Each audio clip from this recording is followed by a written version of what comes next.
I was 17 around when I met Carlos.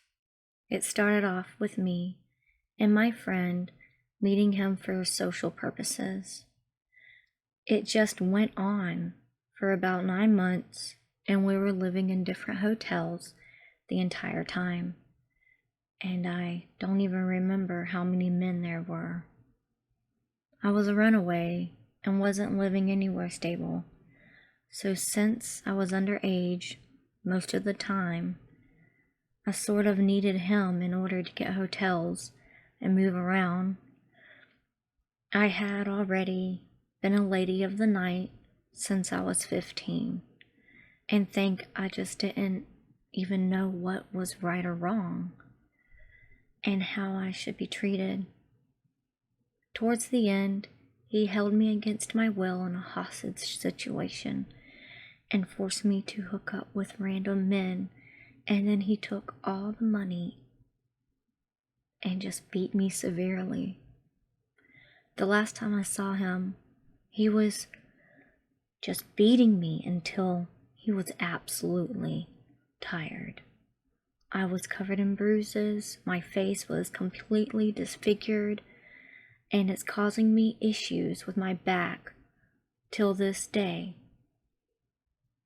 because of the way he was beating me and torturing me. That was probably the worst. There was a client in the room, and he was having an issue with something I couldn't do because I was all beat up.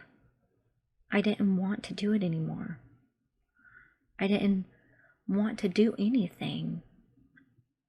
He wanted his money back.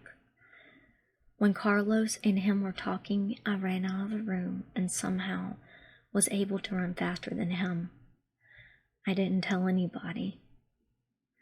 Having to go face everything and realize how serious everything was, for the longest time I didn't even know that it was that serious. I had to learn that if I don't at least have some kind of value in myself, no one ever will.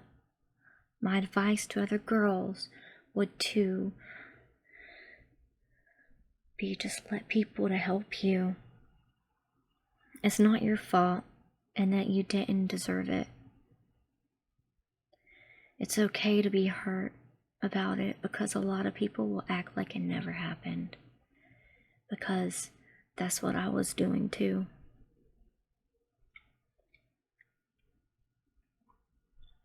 I was 15 at the time and was a runaway. Leo wanted to be a pimp, so I would be in his room in his apartment, and he would not let me go out for anything. He tried to intimidate me by threatening to beat me up if I tried to leave. I was scared of him, so I didn't leave. He would drop me off at a hotel while he went to work. It lasted from March until June or July. Sometimes it would be every day. Sometimes he would say, "Not today, but tomorrow." Out of the week, maybe 4 to 5 times a week, I was with different men. I just felt like that it was my fault and I deserved it, and nobody would ever believe me or try to help me. So I just let them control how I thought about myself. They were always verbally abusive and putting me down, and it got to the point that I actually started believing it. Just letting someone control your own freedom take over just what you do. I couldn't leave the room. It was like, wow, I'm letting someone make me feel so scared. I never called the police because I felt like it was my fault. I felt at the time like I had to stay. You have to know your self-worth. It's okay to ask for help. You can have the worst past, but that doesn't mean you can't have a successful future.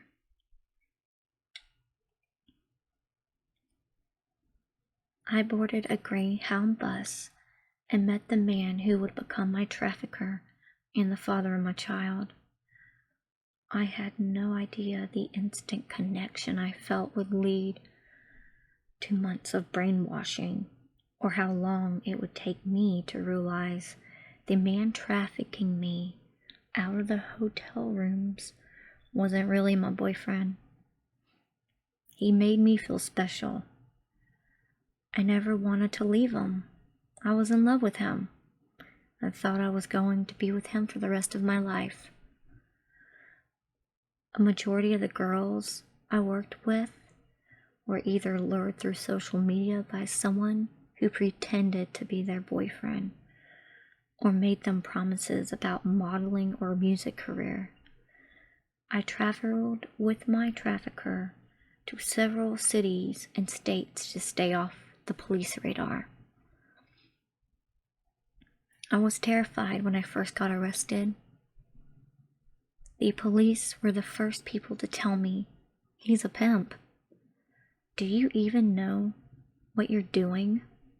He doesn't love you. He has brainwashed you," they said.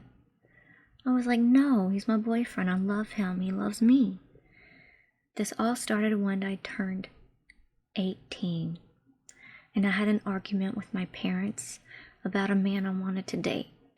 The day I told myself, "Tomorrow I'm running away," while they were gone at work, I literally just threw everything in a trash bag and hitched a ride. I tried to make it on my own and spent several weeks bouncing among my friends' apartments until I had nowhere to stay. That was when one of my friends told me that he had a cousin in Las Vegas who could help me make money by going on dates. I thought her friend meant normal people dates, going to the movies or out to dinner, but when I arrived at Vegas, I found the cousin expected me to become part of an escort service. I found myself doing unspeakable things to survive. I spent only 4 days in Vegas before I boarded a Greyhound bus back home. On that bus, I met the man who would become my trafficker, and ultimately the father of my child. I felt drawn in to his aura of wisdom, confidence, and charm, despite the fact he was 20 years older than me. The instant connection I felt deepened as we rode the bus together and talked. I agreed that when we got off, I would go with him to Dallas. I had come to see him as my boyfriend and wanted to make him happy, so I did what he told me to do. I started answering calls and turned all the money I made over to him. I really thought I would be with him forever. My trafficker promised me things would get better. He was still promising me these dreams of, "It's going to be okay. It's not always going to be like this. Just keep fighting. We'll get out of this." Well, nothing was coming through. Soon after we returned to Dallas, I found out that I was pregnant. I thought that I wouldn't have to answer calls of random men since I was pregnant. I kept thinking that the relationship was going to turn into a normal one, that eventually I would turn into a normal family. My illusions were shattered one day when he started hitting and abusing me. The next morning, I heard a knock on the door. I swung the door open, and it was my dad, my real dad. It's sad that I didn't realize I was a victim until years after I separated from my trafficker.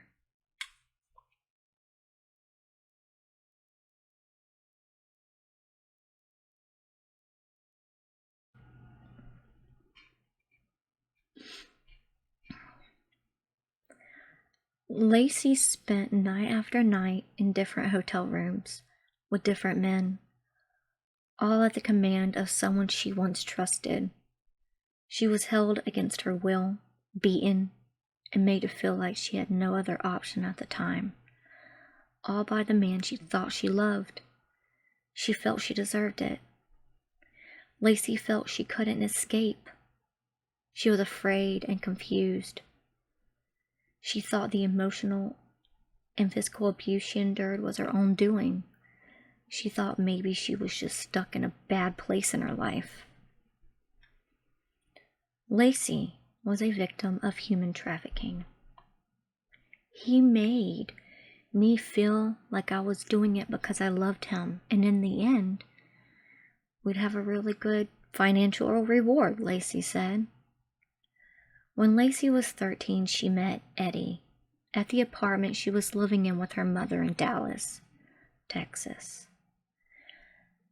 His estranged wife was a property manager, and Lacey was a classmate with Eddie's stepdaughter, so the two would often see each other at an apartment and in local grocery stores. It was there that the two first exchanged numbers. It was a casual relationship at first. You could see there was a mutual connection. I thought he was cute, Lacey recalled. I could tell he was really flirtatious with me. We would talk and flirt a lot, but it was not much more than that until we met again when I was 15. Things began to change one night when Lacey ran into Eddie at a bar. The two reconnected. The flirting picked up where it left off, and Lacey went home with Eddie that night. Lacey was a runaway at the time, so she eventually moved in with Eddie, and the two became in a relationship. It was a normal engagement at first. Lacey would cook, clean, and look after Eddie's kids from time to time. However, it was when the two were at a party filled with alcohol and drugs that the relationship took a turn. He approached me and told me in so many words, "I want you to hook up with that guy for money," Lacey said. I was very uncomfortable, and I kept saying no, I didn't want to do it. He kept telling me, "If you love me, you'll do this. It's just one thing, just try it." After nearly 30 minutes of constant hounding, Lacey agreed to hook up with the men. What she thought would be a one-time thing became an everyday routine for the next few weeks. Night after night and bar after bar, Lacey would go out with Eddie while he advertised her to potential suitors. Lacey thought she loved him. She felt she could deal with the physical toll the trafficking took on her body. It turned out that the hardest part to deal with was the emotional and psychological effects. Being able to sleep with that many people and live with myself and get up every day and keep it going and doing it and just lying there being helpless was so hard. Eddie pleaded guilty and was sentenced to 12 years in prison in 2015. "You're very important to someone," Lacey said. "No matter what he says, it's not true. You're worth something."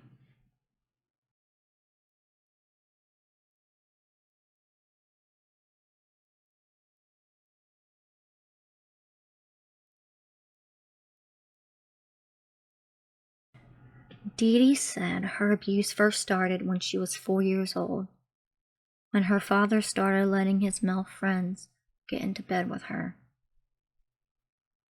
As a child, after each incident, her father would tuck her into bed kiss her on her forehead, and tell her she had done a good job and he was so proud of her. It was confusing. He was protecting me, but he was exploiting me, Dee Dee said. As she got older, Dee Dee's father encouraged her to accept gifts and spend time with certain older men. Those encounters started with talking and then progressed into trafficking. Eventually, Dee Dee's mother found out about one particular man and reported it to the police. Her mother told Dee Dee's father, not realizing his involvement. Dee Dee's father tipped off his customer who fled the country. The abuse continued until Dee Dee turned 18. What I learned at the early age was that even if you tell, even if your mom does the right things, it doesn't stop, she said. Dee Dee didn't realize the toll her childhood trafficking took on her until later in life, but growing up she looked to men for affirmation. She developed an eating disorder and fell into abusive relationships. At the end of the relationship, she sought therapy for codependency. Hearing these stories of other women helped her find the courage to share her own. And during the process, she first realized she had been trafficked. I've never even dawned on me that I was a victim, Dee Dee said. It was what I had always known. Following her moment of revelation, Dee Dee got in touch with her father, who had divorced her mother after attaining U.S. citizen and popped in and out of her life since her teen years. She asked why he had allowed those men to abuse her. She is still waiting for an answer. Meanwhile, because of the therapy and dedication to her own heart work, she has started her journey of healing. She has cut all ties with her father for the safety of her own children. Once I forgive, I am free to become who I am meant to be, said Dee Dee.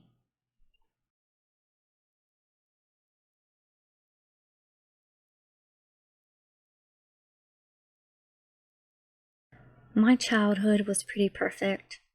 I was a nerdy art boy and a science nerd from a rural mountain town in South Dakota. Two very hard-working, successful, and loving parents, and two older brothers who always watched out for me. I was completely spoiled.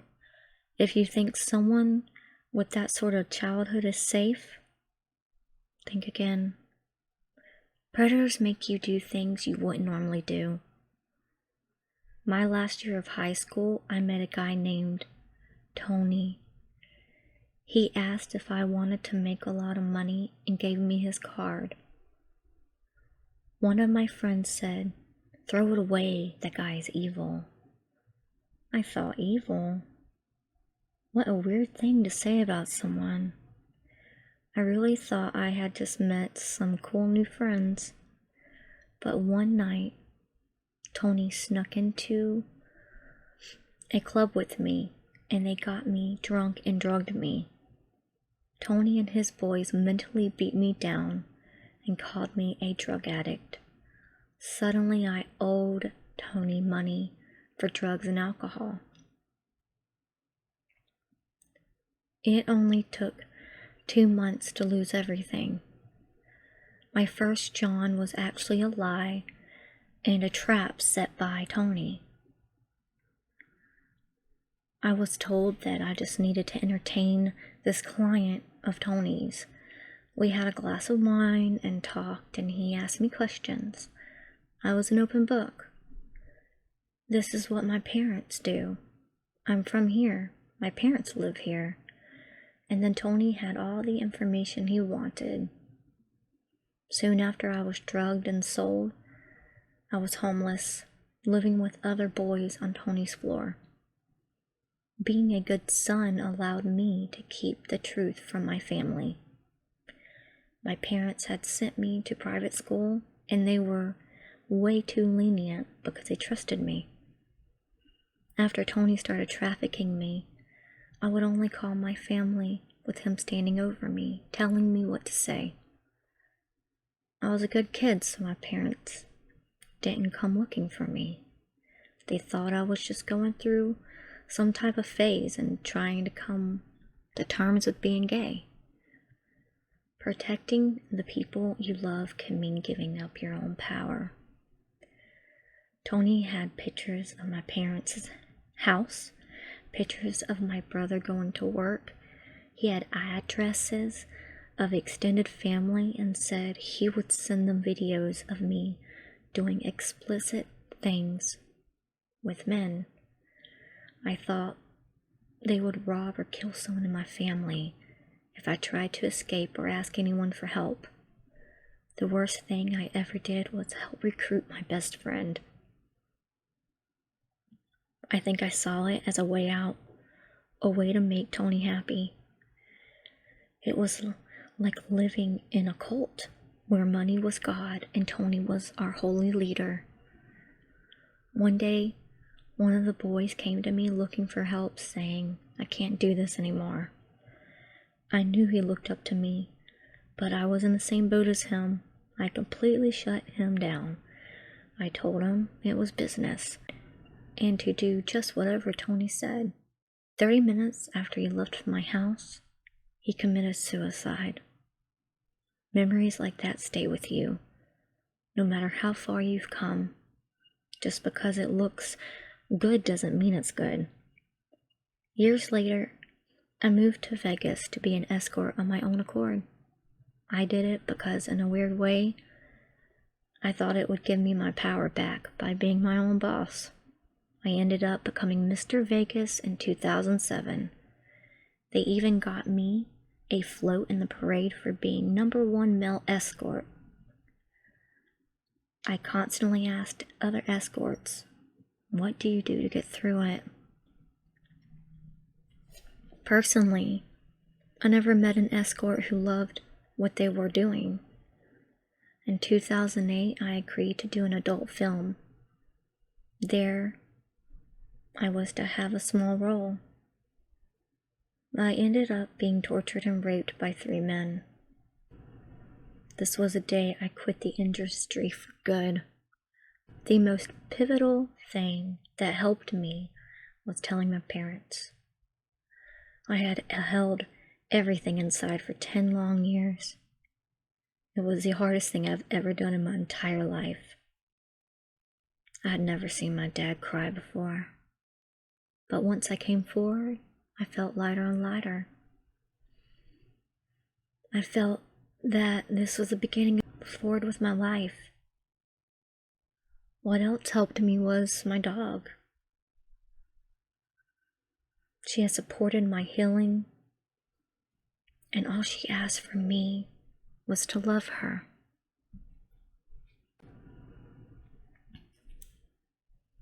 This is a note from me that human trafficking is a very real thing around the world. You have to be smart, and you cannot think that you won't be a victim. Please be aware of your surroundings, and if your gut tells you something isn't right, please listen to it. Thank you for listening. Like and subscribe to my channel. Remember, it's scary out there.